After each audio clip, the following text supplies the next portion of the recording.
Business is a game, and the scorecard is the P&L, or it's also called the income statement. Welcome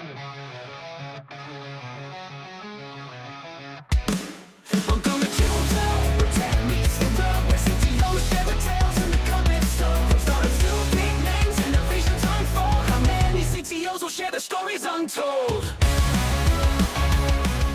Welcome to this week's episode of How Many CTOs Does It Take? My name is Scott Porad. I'm here with my trusty co-host, Brad Hefta-Gaub. Brad. What's on your mind these days? I don't know, man, but we look like a couple slobs, don't we? Slobs. Faces for radio. That's what Well, they say.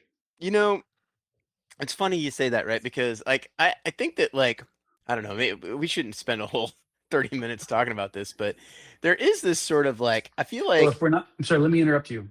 If we're not going to spend 30, let's spend 45. I was gonna say, what is your take on sort of how engineers are there's like this classic sense of a lot of engineers sort of being not necessarily it's a profession, it's a white collar profession that you can basically show up wearing whatever, right? How many times have you had engineers that showed up at the office wearing Birkenstocks and cargo shorts and stuff like that, right? Mm-hmm. But then as the CTO, there's often these times when we gotta show up at the board meeting, or we gotta show up and we gotta put on our fancy clothes instead. I don't know. Maybe there's something. Maybe there's something. Are we being more authentic here by showing up at this podcast with our scruffy t-shirts and our unshaven faces? Well, I've got three initial reactions to Yeah. what you said. The first is I'm always reminded of something I learned at one of my first jobs from the guy who led business development. He said, "Nice clothes, open doors." There you go. So there's one thing. The second thing, I was early. I got hip to the remote work thing early. Oh yeah, so did I. From about 2007 to 2012, I was part of so 5 years, I was part of a startup that was largely remote. We had people all over the country. We even had a guy who lived in an RV. Did you know that a feature of RV parks is Wi-Fi? Yeah, that's pretty common. So he and his wife or girlfriend, I don't know, significant other, they were just driving around the country. They'd go to a place. Sometimes they'd stay for a month. Sometimes they'd stay for 2 days. Anyhow, so he's coming into the office one day. Actually, it's not this guy. It was another guy that we hired. So at this company, 3 or 4 times a year, we brought everybody we did have an office, and we brought everybody to the office for a week. And we do this frequently to create connections in a variety of ways. And the person we hired, he actually sent me a message. He was like, "Hey, what's the dress code?" Right. And this was over, at the time we weren't using Slack. We were using a tool called Campfire, which was a Slack-like tool. I don't know how Slack beat Campfire in the chat tools Isn't business. Campfire a 37 Signals add-on? Well, there's Basecamp. I don't remember. And I just wrote back to him, "Just don't show up naked." And that became sort of within that culture. Things sometimes happen in a culture that catch on, and that caught on, which is like, just don't show up naked. My wife and I just started watching this streaming show, The Chair Company. There's this whole storyline where this guy's upset because his boss convinced him that everybody worked naked, and he showed up at work naked. No way. It's a super absurd show. It's anyway. So here's the third thing. And this was about, let's say 2017. I was working at a company. We were hiring. By the front, in the lobby, near the lobby, there were some small conference rooms that were used for interviews. Those kind of the interview rooms. So I come in one day, and there's an engineering candidate in there, and he's wearing a baseball cap. And I really struggled with that. I don't know if we hired him, if we didn't hire him. I have no recollection. Then you wouldn't hire me with my scruffy baseball cap. But I just remember thinking, at an interview, I can understand people wear baseball caps to work. I don't ever wear a baseball cap to work, but people do. That's kind of a fashion thing. I'm okay with it. It's not me. But I just remember thinking, at an interview? Yeah. I don't know. When I was a kid, if we were wearing a hat, we came to sit down at the dinner table, you had to take your hat off. You couldn't have a hat at the table at our house. Oh, man. in my 20s, my wife and I, my girlfriend at the time, not she's my wife, we were, I'm pretty sure this was before we were married. We were at some hotel lobby restaurant and eating dinner and or eating food, or it was like even like a brunch or something like that, and I had a baseball cap on, and some customer walked up to me and just told me I had to take my hat off. I was being rude. I was just like, Yeah, wow. I'm a little bit from that school. So anyway, I just remember walking into the interview and I was so rattled. Because I was just like, "What? You can't wear a baseball cap in an interview?" Well, it's funny. So, like, do you feel like was this a person that you ended up interviewing, or do you know anything about whether they got hired or not? No, yeah, no, I was the interviewer. Oh, I it was, was I literally the was, person you were interviewing. yeah, but like for the first few minutes of the interview, I was just so rattled. I was like, "How could you?" Did you hire them? I don't recall. I have no Oh, recollection. you just I have remember no the baseball recollection if we cap. hired them. I just remember the baseball cap and just being like Wow. shocked. Like, people would show up to interviews in t-shirt, like you talk about, t-shirts and cargo shorts and everything. And there'd be lots of times where I'd say, well, that's not how I dress for an interview, but whatever, this is the industry. But the baseball cap thing, man, blew me away. Anyway, so that's what you're on your mind is fashion in the tech industry. That's what Well, you want to go for today? no, I don't know if I want to talk about it the whole way, but I think you like raised a couple, there's a couple things. Okay, so here, how do we make this relevant to the How Many CTOs podcast? Okay, so I'll like tell you how to make it relevant. okay, tell me what your thoughts are, because I feel like there's a few threads to pull on here. I have received the following coaching, which I also had to give to somebody yesterday. It doesn't matter that you're right. You're still pissing them off in the way you say it. So Delivery. the container matters, right? Whether it's what you're saying, how you're saying it, what you're wearing, these things do make a difference because whether we like it or not, there are interpersonal relationships in the workplace. And I remember when I was given that feedback, I was like, but I'm right. And the person giving me the feedback was like, I get it, but you're still pissing Yeah, them yeah, off. totally. Okay, so hold on a second. So first of all, I love this framing here, right? So as a technology leader, as C-level executive or a VP, depending on the scale of the company, depending on the stage of the company, you've got different constituents that you've got different contexts that you're operating on. We always talk about this as a CTO, like you're that bridge between the other stakeholders and the engineering team. Hmm. Okay. And I'm going to offer a hypothesis, and that is that I think that uh, effective CTOs know how to code switch between Oh, 100%. working with their engineers and working with external non-technical stakeholders. And part of that code switching might be, depending on the context of the interaction, changing your clothes, right? Dressing up for the occasion. But a big part of that code switching is, the language we use and the sort of informality that we might use versus formality we might use in one direction or the other. 100% agree. And I don't mean to brag. That's not how my parents raised me. But if you were to ask me, Scott, what is the number one attribute that led you to get to this level? It would be a tie between two things. One of them is project management, just the ability to organize people and get something done because that got rewarded. You delivered things and people wanted you to deliver more. But the other, which is equally, if not more important, is the ability to explain technical concepts to non-technical people in ways that they'd understand so that they will support them. And I don't know how I got that. It just seemed to always be something I had a knack for, which was to try and explain it. I think it's because, I use a lot of drawings, I use a lot of analogies, and sometimes the analogies don't work, but you're always striving to find an analogy. Just this week, I was just talking yesterday to our CEO. She was trying to understand what's an MCP server and why do we need one? Right. I thought we had an API. Do we also need an MCP server? Like, being able to explain that so that she understood, she was grateful. And so she understood, I think is a key part of this job.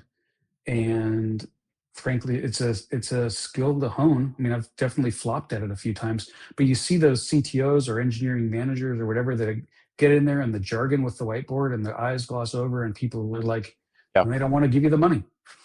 Yeah, totally, totally, totally. And I think that like I think you kind of articulated a few of the things that matter, like the ability to um, maybe make analogies or to draw pictures or to I don't want to say simplify it because it's not about simplifying, it's about translating it into the language that matters.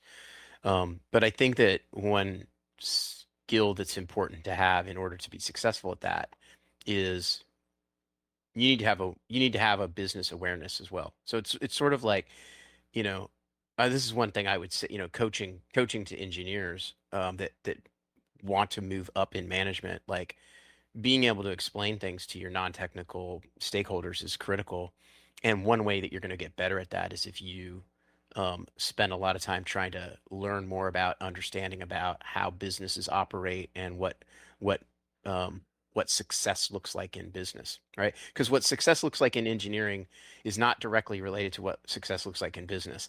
A great software company succeeds when or a great company that has a technical component succeeds when the engineers aren't just engineering, but they're engineering with the end goal of making the business stronger. And so you have to understand how to make the business stronger. 100%. And I have some concrete advice for anybody listening Yeah. to this. One, the scorecard, business is a game, and the scorecard is the P&L, the Yep. income statement, the profit and loss. P&L is profit and loss, or it's also called the income statement. You don't have to go take accounting 101, although I think I took 2 years of accounting, but taking accounting or just going and learn how the income statement works. That is the Yep. scorecard, 100%. right? And learn how everything that your engineering team is doing is impacting something on that income statement. And there are people at that company who want the numbers to go either up or down. And are you rowing with them or are you rowing against them? So that's the first thing. The second thing is go learn about unit economics. In fact, that was a big unlock for me when I learned about unit economics and how it relates to our software businesses. You want to say a little bit more about that? Let's say more about that. A unit economics is what is the economics or the profitability of a given unit. And a unit could be an individual customer, it could be a partner, it could be if you are running a bunch of retail stores, it could be each store location. Units change. But you could think of it simply as what does it cost to acquire this unit? And then what is the lifetime value in terms of profit of that unit? So I'll use an example from TaskRabbit, where I'm working now, is very simple. And then I'll also use an example of a startup I'm advising for, which is a brick and mortar, which is a little bit different. The unit at TaskRabbit is an individual consumer, right? And we spend money like on Google Ads and things like that to acquire a customer. We get some customers for free via word of mouth and things like that. But even when you do SEO, you're spending money to develop your pages or whatever. Those are all money you're spending to acquire customers. And so if you take all the money you spent to acquire a customer and then you divide it by the number of new customers you got, you get something called CAC, CAC, customer acquisition cost, which is just the average amount it costs you. So now I'm giving a unit economics Yep. 101 here. So, okay, so you got your average cost of acquiring a customer, and then you have their lifetime value. So if they transact once with you, it's how much profit did you make on that transaction. If they keep on coming back over time, then the lifetime value grows. So I don't know if these are the real numbers at TaskRabbit because I don't know about off the top of my head, but I'm just going to say it costs us $50 to acquire a customer. On average, we make $25 a transaction. Average customer transacts with us 4 times a year. And so a 4-year LTV would be 400 over 25. What would that be? 16 to 1? That'd be amazing, by the way. That's a great CAC to LTV. Crazy sauce. I talked to an investor once. He said to me, look, if you're 3 or 4 to 1, I'll take your call. I might listen. If you're 5 to 1 ratio, I'm very, very interested. Yeah. If Well, if and you're if you're less than 1/1, then you're you're not losing money, profitable. You're you're not losing profitable. money. You're like we're printing dollar bills and selling them for 80 cents a piece. That's right. That's right. I was at a startup once where we were selling dollar bills for 50 cents and we were growing really fast. Customers like that. So, your profit has to cover all your fixed costs, all your hosting, all of your employees, all of your rent, all that stuff. So you have to have enough of a ratio there to kind of generate enough volume. So that's your lifetime value to customer acquisition cost ratio is called the unit economics. So that's for like a consumer internet site, which I just told you. I have a friend I advise her startup, which is a chain of local grocery stores. She has 5 locations in the Seattle area of small format grocery stores and in different neighborhoods. And so her unit is a store. It costs, I don't remember the exact numbers, roughly $1 million to build out a store. She breaks even basically within it. She basically makes $1 million a store a year. She thinks a store will last her 10 years before she has to remodel it. So her unit economics are 10 to 1 Yep. or something like that. And so there's another key piece there, which is to know about in the unit economics world, which is payback. So LTV to CAC tells you your profitability, then payback tells you your risk.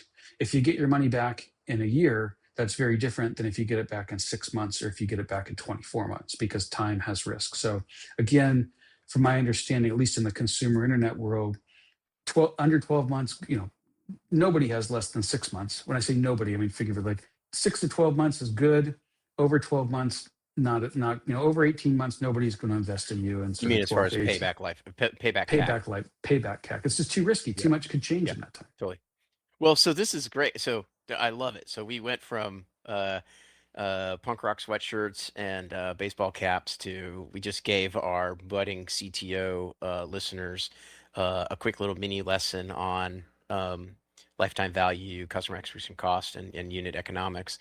And I think those two things actually kind of tie in nicely because they're kind of speaking to this um, various modalities that as engineering leaders, if you really want to be a strong engineering leader, not only do you have to be really good at writing code and managing people to write code, but you also need to be able to understand that when the essentially the unit economics aren't working out, now you need to understand like, well, how do I respond as an engineering leader to help the business team find workable unit economics? And Hmm. this is, of course, I think one of the classic, one of the first uh, lessons that most engineering leaders learn about unit economics tends to be when they get the call from the business side of the house saying, we are going to have a reduction in force, and you now need to help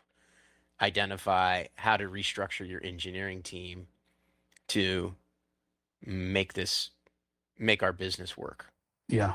And I mean, there's a lot of understandable reactions to that, but one of the reactions that I think I see with less experienced engineering leaders is, oh my God, if you take away my people, then we're already behind. We already have too much to do. We already are underwater. I'm just going to be that much further underwater.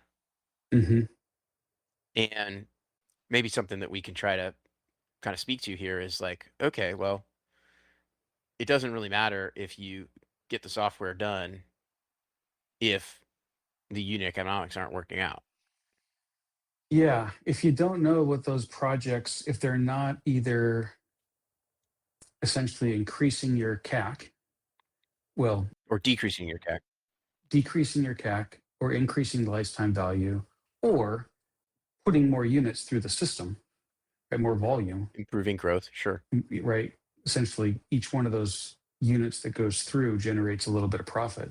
Yeah. That ultimately or you're lowering your fixed costs. Like those are essentially the 4 things you're doing. Lowering your fixed costs also has a direct improvement to total lifetime value, right? Like if you know that essentially like a customer is as loyal as they are, they definitely interact with you 4 times a year for 4 years, and that's pretty given. Anything you can do to lower the cost of goods of Hmm. that interaction is also improving the capture from the lifetime value. Yeah. A lot of times lifetime value is listed as the top line, so it's more like lifetime top line revenue. Maybe we should teach a special class, finance for CTOs. Finance receipt. I mean, there's a lot of. I would suppose that there's probably a lot of demand for that, especially how long it's been 21 minutes into this episode, and it's time for the ding ding ding ding ding. Talk about AI, right? Like Yeah. I would say that AI is, as you know, I'm bullish on the use of AI, and one of the ways to use AI is to lower your fixed cost of your enterprise Hmm. in its ability to generate uh, more software to drive the economic engine of your technology company. Hmm. Yeah, either lower the cost or grow faster. That's right. Yeah. So I think there's something important that we kind of brushed over earlier. It's a little sad, but it's just a fact of life. Is for software engineers, software leaders that work in the commercial software world, like I do and you do. You talked about we have to translate languages from our language to the business language. And unfortunately, we have to operate. I'm gonna make this very us and them. We have to operate in their world. They don't often come and operate in our world, right? Right. All the business people want us to understand the finances, want us to reduce the costs, so on and so forth. But I never have the CFO coming over and talking to the cloud infrastructure team about how to configure the network, right? So like there's a little bit of asymmetry there. And some people resist it. Some people really try to spend a lot of time teaching business folks all the ins and outs of the technology. But the truth is, whoever you are, like you and I, Brad, but whoever you are out there listening, you've got decades of experience doing this. You're never going to be able to teach someone. You can teach them at a high level, but there is some amount that you have to gloss over when teaching them. And so we do have to go learn to play in their space. Yeah, I mean, 100% agree with that statement. And I guess um, it's interesting. I'm pondering, when was there ever a time? Well, okay, the times in my past lives where I have used, done my best to inform engineering concepts or engineering challenges to my business partners. Mhm, I can only think of times that I did that where it was a fundamental question that mattered about the business, right? mhm, Like, we want to go take on this new initiative. Okay, at that point, I want to go take on this new initiative. It may be the case that, like, having a conversation about the cost structure of taking on that new initiative, the challenges of it, the complexity of it, the overall, like, some of the engineering details about what it would take to take on that new venture. Um, that might be a time when you need to explain, like, oh, you're asking us to, you know, uh, kind of joking about this, like, bend the laws of physics there, right? Like, mhm, well, that's like that's going to be a technical conversation that matters to the business owners so that they can understand, like, oh, yes, we could do that. Like, we could, I don't know, can you make your whole system run on, 1/10 the power consumption and 10 times faster? Okay, well, if it's an old, um riddled with tech debt, you know legacy system, then it may be technically possible to get it to run 10 times faster on 1/10 the compute resource. Like, that mhm, actually may be a practical thing to do, but it's probably going to be a very expensive project, to lots of engineering hours effort to do it. mhm, And that's the one type of scenario where I can picture myself trying to engage with the business owners to help them understand the technical thing that they're asking for. mhm, And that might require some explaining technical. But I only am able to do that conversation if I'm already playing in their space of understanding why they're asking for the business, and then being mhm, able to map my engineering awareness onto business terms that make sense to them, right? mhm, Like, this is how many people it's going to take to do this. This is how long it would take to do that, right? And therefore, this is how much it's going to cost us if we take this on. mhm, And I guess that's my way of saying, like, I can't think of that many times when it's been beneficial for me to spend a lot of time trying to explain engineering stuff to a business owner. mhm. If they ask, I'll certainly want to give them as much detail as they're interested in knowing. But they really I think they rightfully only care about it insofar as it affects the business, the P&L. Yeah, although I would simply add, I've observed that many times when I explain a technical concept effectively, people are really appreciative. Mm. And I think it's because there's this big important and expensive thing in their company that's kind of a mystery to them. And Yeah. so it feels really good to like understand what you're talking about, right? Well, I agree with that. Because so many times I think that things are explained in a way that they don't understand, but also so they just kind of nod and say yeah, yeah, yeah, and that makes them feel really held hostage isn't the right word, but like I am really at the Out of mercy, control. yeah, out of control. I'm really out of control, but I have to trust this person, and they're just saying stuff to me that like they're talking about this thing called Kubernetes and containers and how it's all going to be better and blah blah blah blah blah. And like I have no idea what they're talking about. Okay, so first of all, I 100% agree with. I think that there's a ton of value to be had in building trust between yourself as the engineering leader and your business counterparts. Like Mhm. building that trust, I think is 100% required. And you build that trust a couple different ways. And one of the ways that you can build that trust is by saying like, "Hey, I'd be happy to explain this. Would you like to learn more about this? Would it help you if I explained this, to you?" And I agree with you that many, like that little those little micro conversations happen all the time, almost always around like, wait, why aren't you done with this yet? Or why do you think it's going to take 2 months to do that? Or, why has the, data engineering team, why do they seem to take so long to respond to new BI analysis questions, Mhm. or why do you guys keep having, uh, customer complaints about bugginess of XYZ feature, right? Like taking the time to say, oh yeah, let's walk through that. Let's walk through why those particular challenges exist. So that I agree with. I just want to like I have also seen like really strong engineers who are practicing and growing, learning the business side of things, right? Or if they're resistant to learning the business side of things and they think that they can kind of like build that trust by just engineering explaining, like, you don't understand how hard this is, let me explain how hard this is. Like you're not that's not going to get you where you want to get to. Mm-mm. No, because they just want the outcome. Well, not just that they want the outcome, but just saying like it's really hard, let me tell you how hard it is. Like that does, like what you said earlier, that just sort of like increases the sense of I don't understand what you're saying to me, right? But if you pivot that language to be like, hey, let's talk a little bit about show them that you understand their pain point as well. Show Mhm. your business counterparts that you understand the reason they're asking for it sooner, or the reason they're asking for it cheaper, Mhm. or the reason they're asking for it, to be more reliable. Show them that you understand that.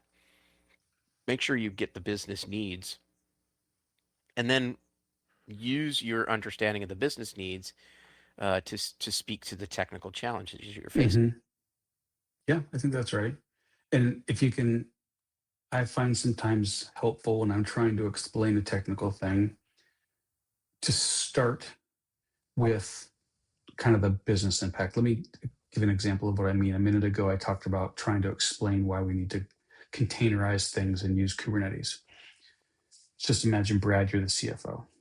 Brad, look, at the end of the day, this is just a more flexible and more efficient way to manage our infrastructure, which in theory should allow us to have a lower hosting cost with AWS.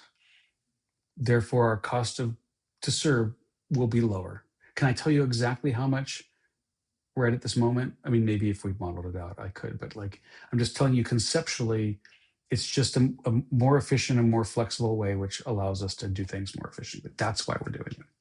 And so then you can get into what a container is and how they work and all this crazy stuff. But at least they're anchored in understanding, like, oh, they're trying to do something to make my business more efficient. What's interesting is that's a great explanation for if the team has decided to modernize using Kubernetes. That's a great explanation, and I think that's at least the start of the conversation with your non-technical business stakeholder. It's funny. I recently had to explain this exact choice to the product owner, not as technical business owner, and I had two cards up my sleeve. The first one was that, like, hey, this actually allows us to, instead of dedicating specific resource types in AWS. Actually, it's more fluid and it allows things to scale more easily, and we can shuffle things around without essentially like spinning up the more expensive versions of AWS components. And so it'll make us cheaper to run the infrastructure that we're doing. And also, that business was going through a phase where they were like standing up additional tenants for customers.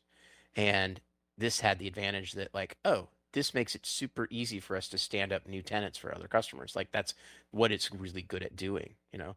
So that was kind of a double whammy of like two Hmm. business needs that mattered that this particular technical choice happened to, facilitate. That's great. But again, like just saying like, hey, it's Kubernetes, it's way better. It's the latest and greatest technology. It'll make everything easier. Like Yeah, as soon as you that's start not a talking winner. about Helm charts, they're like, what? Exactly. There you go. Okay, I think this is a great spot to end it for today. There you go. We solved the world's problems. You are allowed to wear a sweatshirt or a scruffy baseball cap if you're good at explaining to your non-technical stakeholders in terms that matter to them, which is business, P&L, CAC, total lifetime value, and unit economics. That's right. And if you are interested in a class on finance for CTOs, I don't know, reach out to Brad or I mean, we'll put something like that together. Yeah, that sounds like a good time. All right. Smash, rate, and review, everybody. Smash that subscribe button, rate and review. We got to say it. Otherwise, we're not even really doing a podcast. Oh, yeah, exactly. If you don't say smash that subscribe button, are you really doing a podcast? I don't even know. All right. Nice talking to you, Scott. Bye, Brad. Until next week. This episode of How Many CTOs Does It Take podcast was edited by Saffron Hefta-Gaub. Our theme song was AI generated by Brad. Please follow us on all the social media platforms at How Many CTOs Pod. You can find us on YouTube, LinkedIn, Instagram, Facebook, Threads, X, TikTok, and Patreon, or at our website at howmanyctospod.com. And remember to rate, review, and subscribe on the podcast platform of your choice. Thanks for listening.